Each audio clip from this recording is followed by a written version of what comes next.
नमस्कार। आज हम कक्षा 10वीं में संस्कृत विषय का दूसरा पाठ संघे शक्ति, इस पर थोड़ी चर्चा करेंगे। संघे और शक्ति, पहले इसका अर्थ समझ लें हम। संघे अर्थात संघ शब्द है, इसमें संघ शब्द की सप्तमी विभक्ति है। संघे, संघयोः, संघेषु, सप्तमी एक वचनम। सप्तमी का कारक चिन्ह होता है मैं, पेपर, अर्थात संघ का मतलब होता है संगठन, और सप्तमी विभक्ति लगने से इसका मतलब हो गया संगठन में। शक्ति शक्ति है, संगठन में शक्ति है। इस पाठ का हिंदी अनुवाद ये नाम है, संगठन में शक्ति है। ये पाठ पंडित नारायण शर्मा के द्वारा लिखा गया है।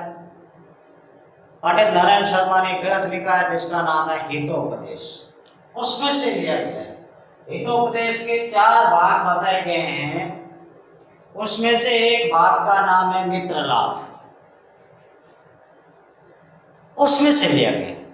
हितोपदेश की रचना नारायण शर्मा ने क्यों की थी कि पाटलिपुत्र, वर्तमान में जो बिहार की राजधानी पटना है, उसके पौराणिक समय में उसके जो राजा थे, उनके पुत्रों को नीति शास्त्र की शिक्षा देने के लिए पंडित नारायण शर्मा ने हितोपदेश नामक ग्रंथ की रचना की। इस ग्रंथ के मूल 4 भाग है, सूर्योदय वेद, मित्र लाभ, परिच्छेद और संधि। इसमें से तीसरा जो भाग है मित्र लाभ, उसमें से इस ग्रंथ के अंदर से सबसे पहला जो पाठ है वो यह है संघे शक्ति, ये लिया गया। इस ग्रंथ की मूल बात यह है कि इस ग्रंथ में जितने भी पात्र है, जितने भी करने वाले हैं कर, वो सब पक्षी है या पशु है। मनुष्य को कहीं भी इसमें पात्र नहीं बनाया गया। इस ग्रंथ इसके कारण से, पशु पक्षियों के ऊपर आधारित होने के कारण से इस ग्रंथ की रचनाएं पढ़ने में रोचक है, सरल है, सरस है और जल्दी समझ में आती है, और कथाओं के माध्यम से बहुत बड़ी बड़ी शिक्षाएं नारायण शर्मा ने दे दी। अब इस बात पर आता है, ये तो ग्रंथ की मोटा मोटी बात कि ग्रंथ में क्या है। अब इस पाठ पर आता है कि इस पाठ में क्या है। तो इस पाठ के अंदर 2 भाग है। पहला जो भाग था वो मैंने यहां से लेकर के और यहां तक आपको बताया। अब ये छोटा रूप है, मैं थोड़ा बड़े रूप में आपको बताऊंगा। अगर हम लिखेंगे तो उस समय इस प्रकार से हिंदी अनुवाद लिखेंगे यहां तक। आगे कठिन शब्द है, यहां से लेकर के और यहां तक इसका हिंदी अनुवाद पहले भाग का है। पहला भाग कहां से है तो अस्ति गोदावरी तीरे से लेकर के व्याकुलश चलितः, जो शब्द लिखा हुआ है पाठ के अंदर, अस्ति गोदावरी तीरे, वहां से लेकर के और व्याकुलश चलितः, ये पहला जो पैरा है उसका अर्थ यहां लिखा हुआ है। ये पाठ माध्यमिक शिक्षा बोर्ड की 10वीं के पैटर्न के अंदर 4 नंबर का है, यानी 2 पाठ है ऐसे, इन दोनों में से अथवा में आता है। इसलिए किसी एक पाठ हम ठीक से तैयार करेंगे तो ये दूसरे पाठ हम ठीक से पढ़ेंगे। हिंदी अनुवाद संघे शक्ति अर्थात संगठन में शक्ति है, नारायण शर्मा का कहना है मित्र लाभ ग्रंथ के अंदर। अब इसका हिंदी अनुवाद जब हम लिखेंगे तो 2 बातों का ध्यान रखेंगे। स्वयं प्रसंग व्याख्या करनी है, पहले प्रसंग लिखना है, उसके बाद व्याख्या करनी है। प्रसंग क्या लिखना है तो ये लिखा है, पहला जो है इसका भाग पाठ का, उसका प्रसंग ये है। बस दूसरे भाग के अंदर प्रसंग है वो केवल इतना बदलने वाला है। बाकी से सेम ही रहने वाला है, यहाँ से लेकर के और यहाँ पर ये दूसरे पैरे में बदलेगा, बाकी ये पूरा एक जैसा रहने वाला है। इसलिए ज्यादा इसमें माथापच्ची करने की आवश्यकता नहीं है। एक बात ध्यान से, तो इसमें कब लिखना क्या क्या है, प्रस्तुत अंश हमारी किताब यानी पाठ्य पुस्तक स्पंदना, ये पुस्तक का नाम है स्पंदना के द्वितीय पाठ दूसरे पाठ से संज्ञा शक्ति नामक जो शीर्षक है उससे लिया गया है। इसमें पंडित नारायण शर्मा द्वारा संगठन के महत्व को बतलाया गया है, हितोपदेश के परिचय से लिया गया है, इसमें कथा के माध्यम से संगठन के महत्व को समझाया। ये बात तो दोनों ही प्रकार के पहलों में समान लिख रही है। फिर जब अगला अंश बदलेगा तो उसके अंदर कबूतरों द्वारा आगे की जो बात होगी वो आगे पढ़ेंगे हम। पहले अंश की मूल बात यह है कि कोई द्वारा शिकार को आते हुए देखने का वर्णन है इस पे। अब इसके मूल टॉपिक पर आते हैं हम कि इसके अंदर वास्तव में है क्या, पहले परिच्छेद करें। तो ये इसकी शुरुआत है वो वर्तमान काल से हो रही है। इस पाठ में ध्यान रखना एक बात विशेष, अस्ति गोदावरी तीरे अब है गोदावरी नदी की तट पर, अर्थ ये होना चाहिए, लेकिन मैंने यहां था लिखा ये, तो आशय होना चाहिए था, किंतु पाठ की शुरुआत ही वर्तमान काल से हो रही है। तो ऐसा क्यों है, अस्ति क्यों आया? इसका मतलब यह है कि जिस दिन नारायण शर्मा ने पाठ लिखा सबसे पहले, उस दिन वो घटना घटित हो रही थी, इसलिए उस समय को उन्होंने, उस समय वो श्यामल का पेड़ उस स्थान पर मौजूद था, इसलिए उन्होंने उस समय को वर्तमान काल के अंदर माना। अभी वर्तमान में ये घटना नहीं है, ये प्राचीन काल में घट चुकी थी, इसलिए हमने अस्ति को था के रूप में माना है। गोदावरी नदी के तट पर एक श्यामल का पेड़, श्यामल का बहुत बड़ा पेड़, उस पेड़ पर एक कौवा रहता था। कौन रहता था? कौवा, जिसका नाम था लघु पतनक।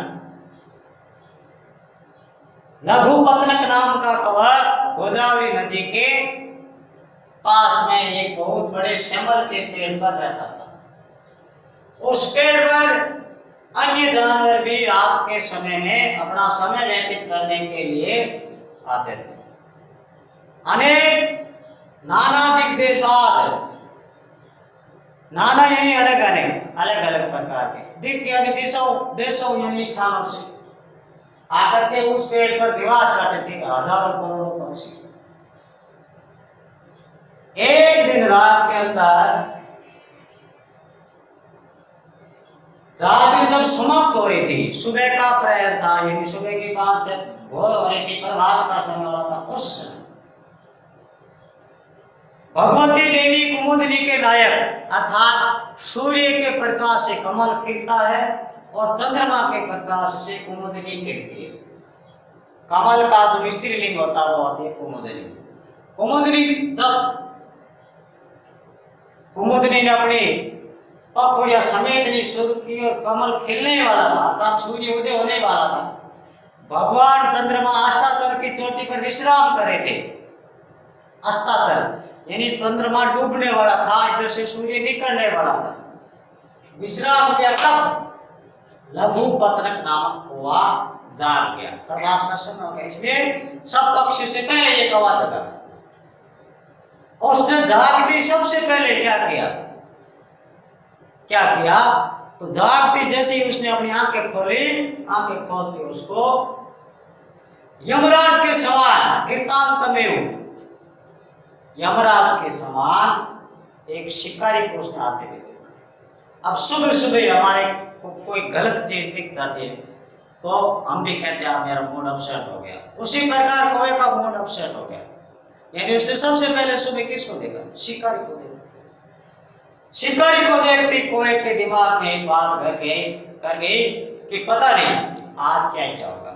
ये इस पैराग्राफ की मूल बात है। शिकारी को कोयल ने देखा तो उसके मन में क्या विचार आया, इसी बात पर मूल रूप से इस पैराग्राफ में विचार किया गया है। उसने शिकारी को आते हुए देखा और देख करके कोयल ने मन ही मन सोचा कि वह सोचने लगा आज प्रातःकाल ही पाप दर्शन और अपशकुन का दर्शन हुआ। पाप का दर्शन और अपशकुन हुआ उसको। पता नहीं आज पूरे दिन भर में क्या क्या अनिष्ट होगा, मेरे साथ क्या गलत होगा, मैं क्या क्या देखूंगा, ये बात कोई ने मन ही मन सोचा। इसके बाद और उसके बाद कोई ने क्या किया, व्याकुलश चलितः, व्याकुल होकर के वे उस शिकारी के पीछे पीछे चलने लगा। जिधर शिकारी जा रहा था उस तरफ आवाज आ रहा था। ये तो पहले अंतरे का अर्थ है। अब इस इतने वाक्य के अंदर कुछ कठिन शब्द है, उसको पहले हम व्याकरण की दृष्टि से भी देख लेंगे और हिंदी अर्थ की दृष्टि से भी देख लेंगे। नानादिक देशात, इसके अंदर व्यंजन संधि है, हर संधि। नानादिक और देशात, ये जो ग्रह था उसका क्या कर गया, दिक का मतलब दिशा होता है। का गया द्वितीय वर्ण के अंदर रूपांतरण हुआ, अर्थात जसत्व संधि है इसके अंदर। जलाम जस जसी सूत्र के आधार पर ग्रह का क्या हो गया, जिसका मतलब होता है हिंदी में विविध दिशाओं और देशों से। पक्षी ना, पक्षी शब्द मूल खबर पक्षी, उसके अंदर इन्हीं और पता पड़ती, इन्हीं पढ़ने से जोड़ने से पक्षी हुआ। पक्ष का मतलब मूल शब्द पक्ष है, जिसके अंदर इन्हीं जोड़ने से पक्षी हुआ और उसके अंदर कतः जोड़ने से ना पक्षी ना शब्द बन गए, जिसका मतलब होता है पक्षियों का समूह। अवसन्नायाम, अवसतो आप उपसर्गे और आप उपसर्गे, सत और याम, इसको आयाम भी लिख सकते थे हम, लेकिन उपसर्ग और एक अलग अलग शब्द किए मैंने। समाप्त होने पर अस्तर चूड़ावलंबिनी, अस्त आचल चूड़ अवलंबिनी। अस्त यानी डूब जाना, आ और चल, आ उपसर्ग है, चल धातु है, चूड़ अव, इसमें अव भी उपसर्ग है, लंब और इनी, इनी प्रत्यय है। अर्थात अस्त के आंचल पर, शिखर पर अवलंबित, अर्थात चंद्रमा ठहर गया था, रुक गया था, डूब रहा था। प्रबुद्ध, इसमें प्र उपसर्ग है, बुद्ध मूल धातु है। प्रबुद्ध और गदा प्रत्यय है, इन शब्दों के योग से प्रबुद्ध शब्द बना है, जिसका मतलब होगा जाग गया। कृतांतम एव, यमराज के समान। कृतांतम का मतलब कृत और अंतिम, अर्थात अंतिम काम करने वाला, अर्थात अंतिम समय में आने वाला यमराज, यमराज के समान। द्वितीयम, दूसरा। ये देखो संख्यावाची शब्द है, पुल्लिंग का शब्द है। नपुंसकलिंग में भी द्वितीयम होता है और स्त्रीलिंग में जो ये द्वितीयम शब्द है, द्वितीयम, द्वितीयो, द्वितीयम, द्वितीयो, द्वितीय और द्वितीया, इसके आधार पर स्त्रीलिंग, पुल्लिंग और नपुंसकलिंग तीन भागों में इसको बांट सकता है। ये पुल्लिंग का शब्द है, जिसका मतलब होता है दूसरा। आयांतम, आ से लगे या और अंतम, इन दो शब्दों के अलग अलग अर्थ से आते हुए को देख करके। यादव अर्थात शिकारी को, याद यानी शिकारी। अगर ये याद नहीं होता और व्याघ्रम होता है एक शब्द, जिसका मतलब होता है शेर, लेकिन ये याद है, याद का मतलब शिकारी। इस प्रकार इस कहानी के इतने भाग को हमने पढ़ा। इस भाग को ठीक प्रकार से समझ करके हमें इसका हल निकालना है।